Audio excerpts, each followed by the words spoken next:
Ils ont été mobilisés durant 7 jours, mais en vain. Je vous parle des secours déployés par les services de l'État à Papenhaut.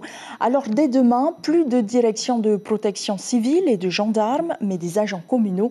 Les recherches seront désormais coordonnées par le maire. Les corps des 4 disparus n'ont toujours pas été retrouvés.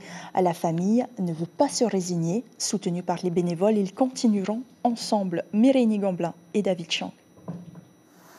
Balayer la zone par tous les moyens, David s'est joint aux bénévoles avec de nouvelles perspectives.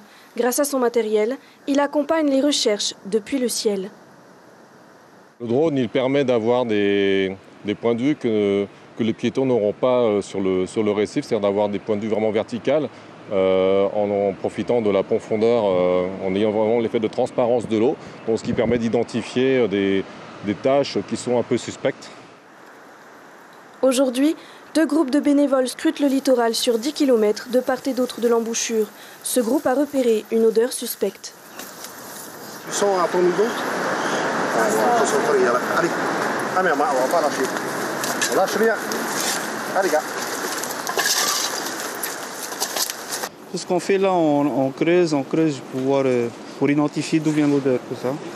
La piste est finalement écartée, mais les volontaires poursuivent coûte que coûte à la recherche du moindre indice pour enfin retrouver les 4 êtres chers disparus. Et là, jusqu'à l'instant, il nous reste 3h30 à parcourir ce trajet-là. OK? Vous avez demandé de regarder tout le long des plages, après le récif. Et là, on n'a rien eu depuis là-bas, on va continuer alors. Les groupes se rejoignent ensuite à l'entrée de la Papenhaut, où un repas les attend. Ici, professionnels de la restauration, communautés religieuses et particuliers sont venus déposer de la nourriture pour les bénévoles. On compatit aussi déjà à la douleur de toutes ces familles. Et bon, moi, par exemple, je ne sais pas aller rechercher, mais je peux aider dans ce sens-là. Et beaucoup de nos membres d'église aussi participent dans ce sens-là. Dès demain, l'État va alléger son dispositif de recherche, mais les familles des victimes et les bénévoles restent plus mobilisés que jamais sous la coordination de la commune de Hitia-Aotera. L'information en continu sur Polynésie la première, Internet et réseaux sociaux.